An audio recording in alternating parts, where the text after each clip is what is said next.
Hello, welcome to law excellence. రీసెంట్గా మనకి hypersonic technology demonstrator vehicle HTDV అనేటటువంటిది న్యూస్లో ఉంది, అవునా? మరి దీనికి సంబంధించి అసలు ఈ టెక్నాలజీ ఏంటి, హైపర్సోనిక్ టెక్నాలజీ ఉంటే మన దగ్గర వచ్చే ఉపయోగాలు ఏంటి, దానికి సంబంధించి ఇండియాలో జరిగినటువంటి డెవలప్మెంట్స్ ఏంటి, మరి దీంతో మిజైల్ తయారు చేయొచ్చా, మిజైల్ని తయారు చేస్తే ఏ విధమైనటువంటి ఉపయోగాలు ఉంటాయి, అసలు దానికి సంబంధించిన బేసిక్స్ ఏంటి, ఇవన్నీ కూడా మనం చూద్దామండి. Hypersonic technology demonstrator vehicle prelims point of వ్యూలోను మెయిన్స్ పాయింట్ ఆఫ్ వ్యూలోను ఈ కాన్సెప్ట్ అనేటటువంటిది మనకి బాగా యూజ్ అవుతుంది. ఒకసారి దీని గురించి జాగ్రత్తగా చదువుకుందాం. ఫస్ట్ అసలు దీంట్లో ఉన్నటువంటి ఒక్కొక్క పదం గురించి తెలుసుకుందాం. హైపర్సోనిక్ అంటున్నారు. హైపర్సోనిక్ అంటే ఏంటి? టీడీ టెక్నాలజీ డెమాన్స్ట్రేటర్ అంటున్నారు. టెక్నాలజీ డెమాన్స్ట్రేటర్ అంటున్నారు, అదేంటి? వెహికల్ అంటే దేనికి సంబంధించిన వెహికల్ ఇది? సో ఈ మూడిటి గురించి తెలుసుకుందాం. సరే, ఫస్ట్ పదం ఏంటి? హైపర్సోనిక్ అంటున్నారు. హైపర్ అంటే ఎక్కువ, సోనిక్ అంటే సోనో అంటే స్పీడ్ రిలేటెడ్ అని. సోనిక్ అంటే స్పీడ్ ఎంతైతే సౌండ్తో వెళ్తుందో దానికంటే ఎక్కువ స్పీడ్ ఉంటే దాన్ని హైపర్సోనిక్ అంటారు. సో మనం ఇక్కడ ఒక ఆబ్జెక్ట్, ఇప్పుడు ఈ టెక్నాలజీ డెమాన్స్ట్రేటర్ ఏదైతే DRDO ప్రయోగించడం జరిగిందో దాని యొక్క స్పీడ్ బై సౌండ్ స్పీడ్ వేస్తే వచ్చేటటువంటి గుణాంకం ఎంత ఉంటుందో దాన్ని మనం మ్యాక్ నంబర్, మ్యాక్ అని పిలుస్తాం. ఫర్ ఎగ్జాంపుల్ ఇక్కడ చూడండి, మ్యాక్ నంబర్ <1 అంటే సౌండ్ స్పీడ్ కంటే తక్కువ స్పీడ్తో వెళ్తుంది అని. ట్రాన్సోనిక్ అంటే సౌండ్ స్పీడ్తో ఈక్వల్గా వెళ్తుంది అని. సూపర్సోనిక్ అంటే సౌండ్ స్పీడ్ కంటే ఎక్కువగా వెళ్తుంది అని. హైపర్సోనిక్ అంటే సౌండ్ స్పీడ్ కంటే 5 రెట్ల కంటే వేగంగా వెళ్ళేటటువంటి వెహికల్ని హైపర్సోనిక్ వెహికల్ అని పిలుస్తాం అన్నమాట. ఇప్పుడు మన DRDO రీసెంట్గా ఒడిస్సాలోని వీలర్ అనేటటువంటి ఐలాండ్, దాన్ని ఇప్పుడు అబ్దుల్ కలాం దీవి అని అంటున్నాం. దాని నుంచి హైపర్సోనిక్ టెక్నాలజీ ఏదైతే ఉంటుందో దాన్ని డెమాన్స్ట్రేట్ చేయడం జరిగింది, మిజైల్ని కాదు. ఆ టెక్నాలజీ డెమాన్స్ట్రేటర్ జరిగింది అని చెప్తున్నారు. సరే, హైపర్సోనిక్ అనే పదానికి మీనింగ్ అయితే అర్థమైంది. రెండో పదం ఏంటి? టెక్నాలజీ డెమాన్స్ట్రేటర్ అంటున్నారు. ఏం టెక్నాలజీ ఇంతకీ? స్క్రామ్ జెట్ టెక్నాలజీ అన్నమాట. ఇంతకీ స్క్రామ్ జెట్ అంటే ఏంటి? స్క్రామ్ జెట్ అనేటటువంటిది ఒక ఇంజిన్ టైప్, ఒక ఇంజిన్ టెక్నాలజీ. దాంతోపాటు ర్యామ్ జెట్ ఇంజిన్స్ అని, టర్బో జెట్స్ అని ఉన్నాయి. మనం జనరల్గా జెట్ ఫ్లైట్స్ అని వింటుంటామా, వాటిలో టర్బో ఇంజిన్ని వాడతారు. అలా కాకుండా ర్యామ్ జెట్ అనేటటువంటి ఇంజిన్ ఉంది. రీసెంట్గా టెస్ట్ చేసింది స్క్రామ్ జెట్ అని అంటున్నాము. స్క్రామ్ జెట్ అంటే సూపర్ సోనిక్, అంటే super sonic combustion RAM jet అని అంటున్నాం అన్నమాట. ఈ స్క్రామ్ జెట్ అనేటటువంటి ఇంజిన్ని ఈ పర్టికులర్ టెక్నాలజీ డెమాన్స్ట్రేషన్కి వాడారు. మరి స్క్రామ్ జెట్ అంటే ఏంటి, ర్యామ్ జెట్ అంటే ఏంటి, వాటి రెండింటి మధ్య ఉండేటటువంటి స్పెసిఫిక్ డిఫరెన్సెస్ ఏంటో ఒకసారి చూద్దాం. సరే, మరి ర్యామ్ జెట్ అంటే ఏంటి, స్క్రామ్ జెట్ అంటే ఏంటో చూద్దాం. ఫస్ట్ ఆఫ్ ఆల్ మనకు తెలియాల్సింది ఏంటి అంటే ఇది ఒక ఇంజిన్, అంతే. అదొక ఇంజిన్ టైప్ అనమాట. మనకి ఇంజిన్ అనేటటువంటిది ఫ్యూయల్ ఉండాలా, ఫ్యూయల్ ఉండాలి. ఆ ఫ్యూయల్తో పాటు ఆక్సిడైజర్ అని అంటాం, అంటే ఎయిర్ని క్యారీ చేసుకొని వెళ్ళాలి. అలా కాకుండా ఒకవేళ ఆ ఇంజిన్ అనేటటువంటిది అట్మాస్ఫియర్లో కదా ప్రయాణించేది, అట్మాస్ఫియర్లో ఉండేటటువంటి గాలిని తీసుకోగలిగితే అప్పుడు అది క్యారీ చేసేటటువంటి ఫ్యూయల్ మరియు ఆక్సిడైజర్ శాతం ఎంతైతే ఉంటుందో తగ్గుతుంది. సో అది ఫార్వర్డ్ మోషన్లో, అది ముందుకు వెళ్ళేటటువంటి టైంలో అట్మాస్ఫియర్లో ఉండేటటువంటి ఎయిర్ని తీసుకొని దాన్ని కంప్రెస్ చేసి పెట్టుకుంటుంది. రొటేటింగ్ కంప్రెసర్స్ ఉంటాయి, దాన్ని కంప్రెస్ చేసి పెట్టుకుంటుంది అనమాట. ఫ్యూయల్ అనేటటువంటిది కంబషన్ ఛాంబర్లోకి వచ్చేసి అది బర్న్ అయ్యి ముందుకెళ్తుంది. అందుకే మనము రాకెట్స్ ఇవి చూస్తే వెనకాల టేల్ నుంచి వైట్ కలర్లో పొగలాంటిది వస్తూ ఉంటుంది, అవునా? అదేంటి? ఫ్యూయల్ అనేటటువంటిది ఆక్సిడైజర్తో బర్న్ అయింది కాబట్టి. ఈ ర్యామ్ జెట్ ఇంజిన్స్ అనేటటువంటివి, ర్యామ్ జెట్ అంటున్నాం. ర్యామ్ జెట్ ఇంజిన్స్ ఉండేటటువంటి వెహికల్స్ ఏవైతే ఉన్నాయో వాటికి ఖచ్చితంగా అసిస్టెన్స్ కావాలి. ఎందుకంటే అది ఎయిర్లోకి వెళ్ళిన తర్వాతే అంత స్పీడ్లో వెళ్తున్నప్పుడే ఆక్సిజన్ని కంప్రెస్ చేసుకోగలవు, మిగిలిన టైంలో ఉండదు కదా. అందుకని ఖచ్చితంగా దానికి ఏదో ఒక రాకెట్ కానీ అలాంటి అసిస్టెన్స్ అనేది ఇచ్చి ఇనిషియల్గా పైకి వెళ్ళే ముందు దానికంటూ థ్రస్ట్ అనేది ఉండాలి. అందుకే మీరు చూస్తే లాంచ్ వెహికల్స్కి వాటికి సైడ్స్ చిన్న చిన్న రాకెట్స్ లాంటివి ఉంటాయి. సో అలాంటి అసిస్టెన్స్ ఉండాలి. ర్యామ్ జెట్ అనేటటువంటిది super sonic speed. Super sonic అంటే ఏమనుకున్నాం? సౌండ్ కంటే స్పీడ్ ఎక్కువగా ఉండాలి అనుకున్నా. సో మ్యాక్ 3 లెవెల్ దగ్గర రామ్జెట్ ఇంజిన్స్ బాగా పనిచేస్తాయి. అయితే ఇంకా దానికంటే ఫాస్ట్గా వెళ్ళేటటువంటి ఇంజిన్స్ని తయారు చేయాలి అని చెప్పి దానికోసం స్క్రామ్జెట్ ఇంజిన్ అనేటటువంటి దాన్ని తయారు చేయడం జరిగింది. స్క్రామ్జెట్ ఇంజిన్ అనేది రామ్జెట్ ఇంజిన్తో పోలిస్తే ఇంప్రూవైజ్డ్ వర్షన్ అనమాట. ఇది హైపర్సోనిక్, అంటే మ్యాక్ నెంబర్ 5 కంటే ఎక్కువ ఉండేటటువంటి స్పీడ్స్లో కూడా ఇది ముందుకు వెళ్ళగలదు. అందుకే స్క్రామ్జెట్ని ఏమంటాము, సూపర్ సోనిక్ కంబుస్షన్ రామ్జెట్ అని పిలుస్తుంటారు. సూపర్ సోనిక్ కంబుస్షన్ రామ్జెట్ అనేది స్క్రామ్జెట్ యొక్క ఫుల్ ఫామ్. మరి ఇదెందుకు న్యూస్లో ఉన్నట్టు, ఈ హైపర్సోనిక్ ఏదైతే టెక్నాలజీ డెమాన్స్ట్రేటర్ వెహికల్ డిఆర్డిఓ రీసెంట్గా లాంచ్ చేసిందో అది స్క్రామ్జెట్ ఇంజిన్ని వాడింది. అంటే అంతకంటే మ్యాక్ 5 కంటే ఎక్కువ స్పీడ్తో వెళ్ళగలిగేటటువంటి కెపాసిటీ ఉన్నటువంటి ఇంజిన్ అనమాట. అంత స్పీడ్తో కనుక మనం ఒక క్షిపణిని ప్రయోగిస్తే నిమిషాల్లో అది ఎంత దూరాన్నైనా ఛేదించగలదు. అందుకోసం స్క్రామ్జెట్ ఇంజిన్ని డెమాన్స్ట్రేటర్ చేయడం జరిగింది. కానీ ఇక్కడ ఒక విషయం గమనించాలండి, ఇది టెక్నాలజీ కొంచెం కాంప్లెక్స్. ఫస్ట్ ఎయిర్ని కంప్రెస్ చేసుకోవాలి, ఆ తర్వాత కంబస్షన్ ఛాంబర్లోకి పంపించాలి, ఆ తర్వాత ఫ్యూయల్ రావాలి, ఫ్యూయల్ ఇంజెక్ట్ అవ్వాలి, ఆ తర్వాత అది ఎగ్జాస్ట్ రావాలి. ఇది ఇలా వెనక్కి తోస్తూ ఉంటే రాకెట్ అనేటటువంటిది లేదా మిజైల్ ముందుకు వెళ్తూ ఉంటుంది. రాకెట్ అలా పనిచేస్తుందండి. వెనకాల నుంచి వచ్చేటటువంటి పొగ ఎంత స్పీడ్గా బయటకు వస్తుందో అంత స్పీడ్గా ఇది ముందుకు వెళ్తుంది. న్యూటన్స్ 3rd లా, అంతేనా? Every action has equal and opposite reaction అంటారు. సో అలాగనమాట, ఇది ఎంత స్పీడ్గా బయటకు వస్తుందో అంత వేగంగా ఇది ముందుకు వెళ్ళగలుగుతుంది. అలా కంప్రెస్ చేసినటువంటి ఎయిర్ని కంబస్షన్ ఛాంబర్లోకి పంపిస్తారు. అది స్క్రామ్జెట్ ఇంజిన్ వాడేటటువంటి టెక్నాలజీ. సరే, మరి మన వాళ్ళు ఎలా ప్రయోగించారు, ఏంటి, ఎలాగా అని చూద్దాం. ఇది టెక్నాలజీ డెమాన్స్ట్రేషన్ మాత్రమే అండి, టెక్నాలజీ డెమాన్స్ట్రేషన్ మాత్రమే. అయితే సెప్టెంబర్ 7న APJ Abdul Kalam island, Wheeler island అని అంటాము, దానికి పేరు మార్చారని చెప్పాం కదా, ఒడిస్సా తీరానికి దగ్గరలో, అక్కడ దీన్ని మొదలుపెట్టారు. Solid rocket motor, rocket first ఏమన్నాము, ఈ స్క్రామ్జెట్కి రామ్జెట్కి ఫస్ట్ ఇనీషియల్గా అసిస్టెన్స్ ఉండాలి. అంటే దీంట్లో ఒక స్టేజ్ ఇదంతా కూడా రాకెట్, ఇది బర్న్ అవుతుంది ఫస్ట్. ఇది బర్న్ అయిన తర్వాత నెక్స్ట్ స్టేజ్లో మనకి స్క్రామ్జెట్ ఉంటుందన్నమాట. 30 కిలోమీటర్స్ ఎత్తు వరకు తీసుకెళ్ళింది. ఆ తర్వాత ఏరోడైనమిక్ హీట్ షీల్డ్ అనేది ఓపెన్ అవుతుంది. ఇది క్రూయిజ్ వెహికల్ ఏదైతే ఉందో ఈ వెహికల్లో మనకి ఇది హైపర్సోనిక్ టెక్నాలజీ డెమాన్స్ట్రేషన్. ఈ క్రూయిజ్ వెహికల్ ఏదైతే ఉంటుందో అది దాని నుంచి సపరేట్ అయ్యి ఎయిర్ ఇంటేక్ని ఇది మొదలుపెట్టింది. ఆ హైపర్సోనిక్ కంబుషన్ అనేటటువంటిది కొన్ని సెకండ్స్ పాటు, చూడండి 20 కంటే ఎక్కువ సెకండ్స్ పాటు హైపర్సోనిక్ కంబుషన్ అనేటటువంటిది ఇగ్నిషన్ అవ్వడం జరిగింది. దాంతో అది ముందుకు వెళ్ళడం జరిగింది.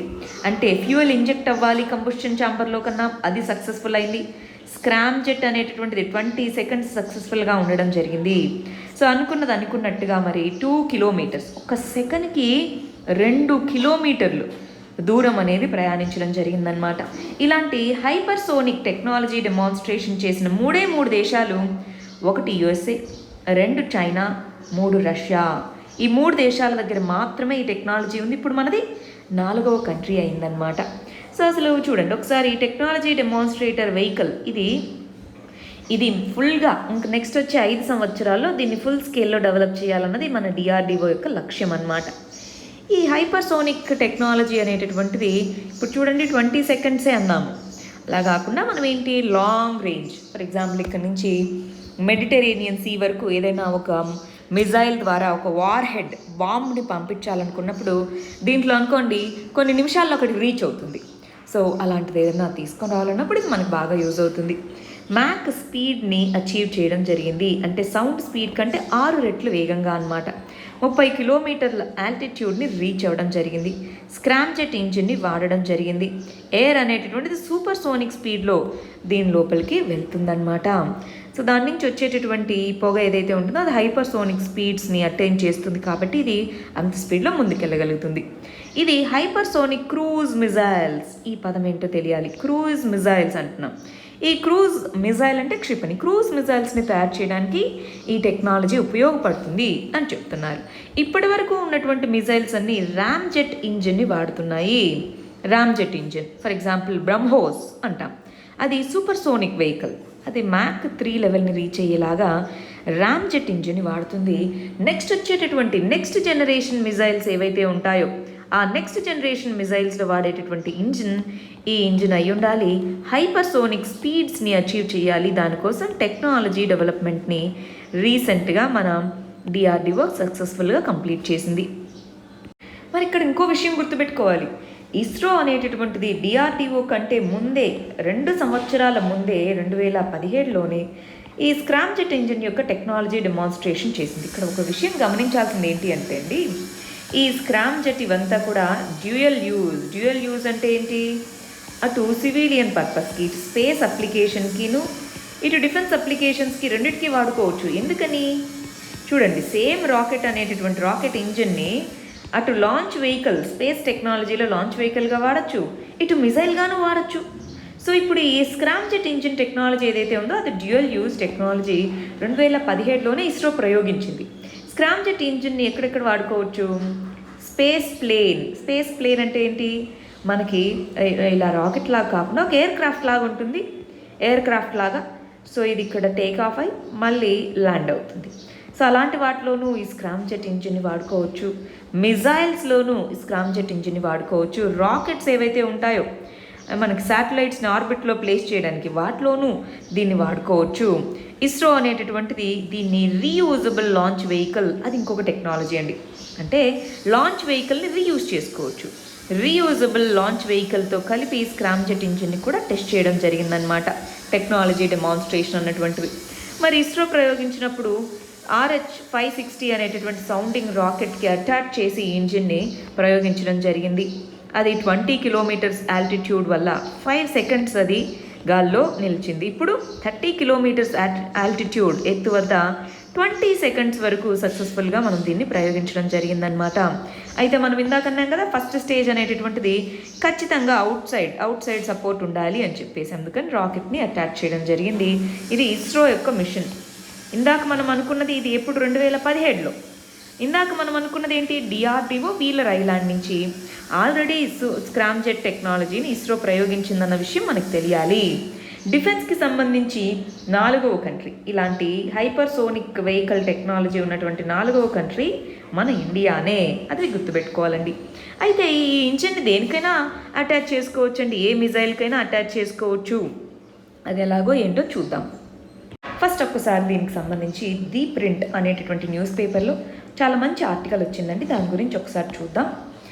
దాంట్లో ఉన్న పాయింట్స్నే నేను ఇక్కడ ప్లేస్ చేశాను. డిఆర్డిఓ అనేటటువంటిది సక్సెస్ఫుల్గా హైపర్సోనిక్ టెక్నాలజీ డెమాన్స్ట్రేటర్ వెహికల్ అనేటటువంటి దాన్ని ప్రయోగించడం జరిగింది. ఇండియా అనేటటువంటిది ఇలా ప్రయోగించిన కంట్రీస్లో 4th కంట్రీ. మిగిలిన 3 ఏంటి, యుఎస్ఏ, చైనా, రష్యా అన్నమాట. ఈ 3 కంట్రీస్, మనది 4వ కంట్రీ అనేటటువంటిది. ఎక్కడి నుంచి ప్రయోగించడం జరిగింది, అబ్దుల్ కలాం ఐలాండ్. ఇంతకుముందు వీలర్ ఐలాండ్ అని పిలిచే వాళ్ళము, అబ్దుల్ కలాం ఐలాండ్, దీని దగ్గర నుంచి ప్రయోగించడం జరిగింది. అసలు ఈ టెక్నాలజీ డెమాన్స్ట్రేషన్ అయితే ఏమవుతుంది, ఏంటి దాని యొక్క ఉపయోగాలు ఏంటి అని చెప్పేసి, ఇది అన్మాన్డ్ స్క్రామ్ జెట్ ఇంజిన్ని డెమాన్స్ట్రేట్ చేయడం అన్నమాట. ఈ హైపర్సోనిక్ స్పీడ్ అంటే 5 టైమ్స్ సౌండ్ యొక్క స్పీడ్ కంటే 5 టైమ్స్ ఎక్కువగా ఉంటాయి, దాన్ని హైపర్సోనిక్ అని పిలుస్తాము. వీటిని హైపర్సోనిక్ లాంచ్ వెహికల్స్నే కాకుండా లాంగ్ రేంజ్ క్రూజ్ మిజైల్స్కి వీటన్నిటికీ దీన్ని వాడుకోవచ్చు. దీనికి డ్యూయల్ యూజ్ టెక్నాలజీ, ఇందాకే అన్నాం కదా, స్పేస్ యూజ్కి వాడుకోవచ్చు, అలాగే డిఫెన్స్ యూజ్కి వాడుకోవచ్చు అన్నమాట. మన డిఫెన్స్ మినిస్టర్ ఏం చెప్పడం జరిగింది, ఇదిగో HSTDV అనేటటువంటిది ఇండిజినస్గా డెవలప్ చేసినటువంటి స్క్రామ్ జెట్ ప్రపల్షన్ సిస్టమ్ని వాడుతుంది. ఇంతకుముందు ఉన్నటువంటి ర్యామ్ జెట్ ఇంజిన్ ఏదైతే ఉందో దాని మీద ఇది advanced version. RAM jet engine వచ్చేటప్పటికి మ్యాక్ 3తో పనిచేస్తుంది. స్క్రామ్ జెట్ మ్యాక్ 6ని అచీవ్ చేయడం జరిగింది రీసెంట్ డెమాన్స్ట్రేషన్లో. మరి హైపర్సోనిక్ మిజైల్స్ గురించి కొద్దిగా చూద్దాం. హైపర్సోనిక్ మిజైల్స్ ఇది 3800 మైల్స్ పర్ అవర్ లేదా 6115 కిలోమీటర్లు పర్ అవర్ కంటే ఎక్కువ స్పీడ్తో ప్రయాణించగలవన్నమాట. రైట్. సో మిగిలిన క్రూజ్ మిజైల్స్ అని, బ్యాలిస్టిక్ మిజైల్స్ అని ఉన్నాయి. వాటన్నిటికంటే వేగంగా హైపర్సోనిక్ మిజైల్స్ అనేవి ముందుకు వెళ్ళగలవు. అవి కన్వెన్షనల్ వార్ హెడ్స్ అయినా సరే, నార్మల్ బాంబ్స్ అయినా, న్యూక్లియర్ బాంబ్స్ అయినా, ఏవైనా సరే ఇవి డెలివర్ చేయగలిగే కెపాసిటీ ఈ హైపర్సోనిక్ న్యూక్లియర్ మిజైల్స్ వీటికి ఉంటుంది. అవి హైలీ మాన్యువరబుల్, అంటే టార్గెట్ మారుతూ ఉందనుకోండి, టార్గెట్ మారే కొద్దీ దానికి తగ్గట్టుగా మనం కూడా దీన్ని దాని యొక్క డైరెక్షన్ని చేంజ్ చేసేటటువంటి అవకాశం అనేటటువంటిది ఉంటుంది. అయితే ఇయర్ యునైటెడ్ స్టేట్స్ అనేటటువంటిది మేము హైపర్సోనిక్ మిజైల్ యొక్క ప్రోటోటైప్ని టెస్ట్ చేశాము అన్నట్టుగా చెప్పడం జరిగింది. ఆల్రెడీ హైపర్సోనిక్ ప్రోటోటైప్ని రష్యా మేము ఆల్రెడీ డెవలప్ చేశామని చెప్పింది, చైనా కూడా మేము ఆల్రెడీ డెవలప్ చేశామని చెప్పింది, యుఎస్ఏ మేము ప్రోటోటైప్ని డెవలప్ చేసాం. వీళ్ళిద్దరి దగ్గర టెక్నాలజీ ఉందండి, మిజైల్ కాదు, గమనించాలి.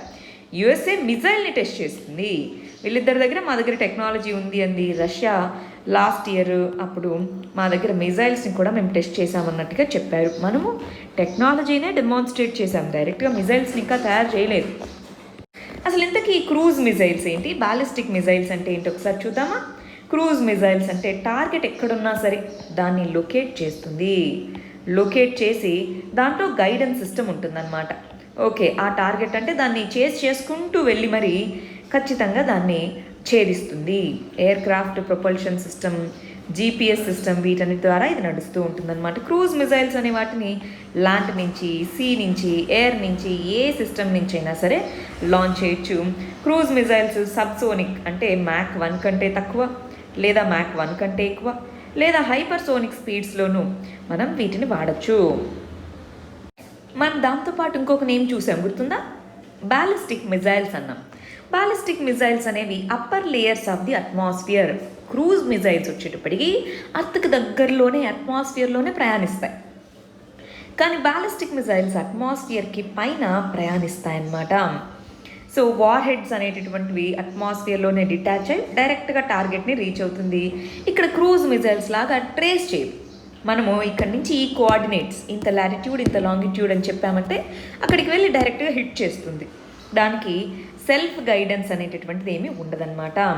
ఇవి రాకెట్ ద్వారా ప్రొపెల్ చేయబడతాయి. సెల్ఫ్ గైడెడ్ వెపన్స్ అంటే ఒక్కసారి గైడెన్స్ సెట్ చేశామంటే టార్గెట్ అదే టార్గెట్ని రీచ్ చేసుకుంటుంది.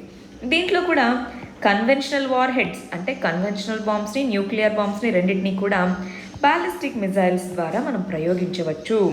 వీటిని కూడా సేమ్ ఎయిర్ క్రాఫ్ట్ నుంచి, షిప్స్ నుంచి, సబ్మెరీన్స్ నుంచి, ల్యాండ్ నుంచి అన్నిటి నుంచి ఈ బాలిస్టిక్ మిజైల్స్ని లాంచ్ చేయగలము.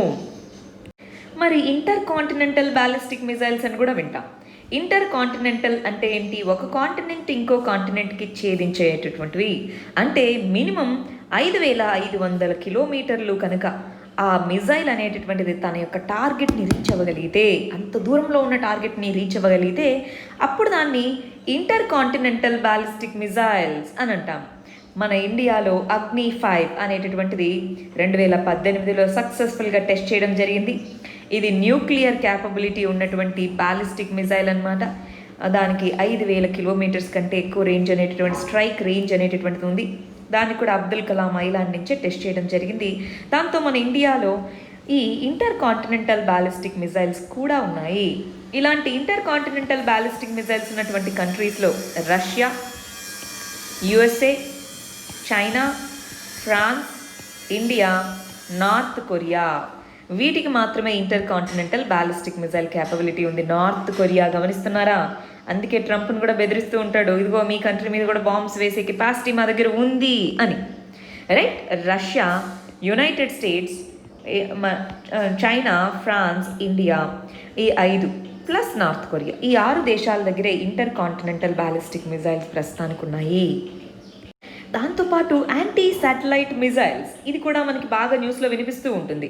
ఏసాట్ మిజైల్స్ అంటారు. యాంటీ శాటిలైట్ మిజైల్స్ అంటే ఏంటి, ఇప్పటి వరకు మనం చూసిన మిజైల్స్ అన్నీ భూమి మీదనో, నీటి మీదనో, లేదా గాల్లో ఉండేటటువంటి క్షిపణులను వీటిని ఛేదించగలదు. కానీ యాంటీ శాటిలైట్ మిజైల్స్ యొక్క ప్రత్యేకత ఏంటి అంటే, ఏదైనా ఒక శాటిలైట్ కనుక ఆర్బిట్లో ఉంటే, భూకక్షలో తిరుగుతూ ఉన్న ఒక శాటిలైట్ని కూడా ఇది ఛేదించగలదన్నమాట. యాంటీ శాటిలైట్ మిజైల్స్ అనేటటువంటి వాటిని మనం లాస్ట్ ఇయర్ సక్సెస్ఫుల్గా 300 కిలోమీటర్స్ హైట్లో ఉండే ఒక శాటిలైట్, మన ఇండియన్ శాటిలైటే, దాన్ని హిట్ చేయడం జరిగింది. ఏసాట్ మిజైల్ అనేటటువంటిది. ఫ్యూచర్లో కూడా ఏసాట్ మిజైల్స్ని టెస్ట్ చేస్తాం. కాకపోతే ఆల్రెడీ 300 కిలోమీటర్లు అంటే లో అర్త్ ఆర్బిట్ అంటాం. లో అర్త్ ఆర్బిట్లో ఉన్నదాన్ని హిట్ చేసేసాం కాబట్టి ఒకవేళ నెక్స్ట్ చేస్తే అది హయ్యర్ ఆర్బిట్స్లో ఉండేటటువంటి వాటిని హిట్ చేసేందుకు టెక్నాలజీ ఇలాంటివి చూసుకుంటామేమో, కానీ ఇంకైతే మళ్ళీ 300 కిలోమీటర్స్ 400 కిలోమీటర్స్లో ఉన్న వాటిని ఛేదించాము, అవసరం లేదు, ఏసాట్ మిజైల్స్ అని అంటున్నారు. దీనికి సంబంధించి మిషన్ శక్తి లాస్ట్ ఇయర్ మిషన్ శక్తి అన్నటువంటి పేరుతో ఏసాట్ అనేటటువంటి మిజైల్స్ని లాంచ్ చేయడం జరిగిందండి.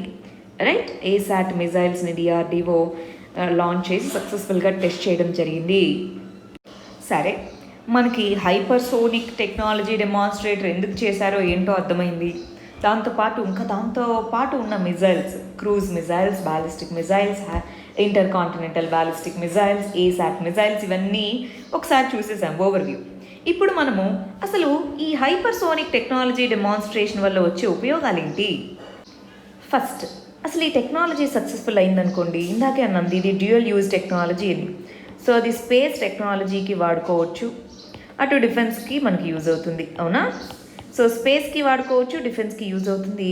స్పేస్ టెక్నాలజీలో ఎస్పెషల్లీ ఇది చాలా చాలా చాలా తక్కువ కాస్ట్కి స్పేస్ లాంచ్ వెహికల్స్ వీటిని తయారు చేయడానికి ఉపయోగపడుతుంది. రెండోది వచ్చేటప్పటికి ఆల్రెడీ చైనా వీళ్ళందరి దగ్గర ఉంది.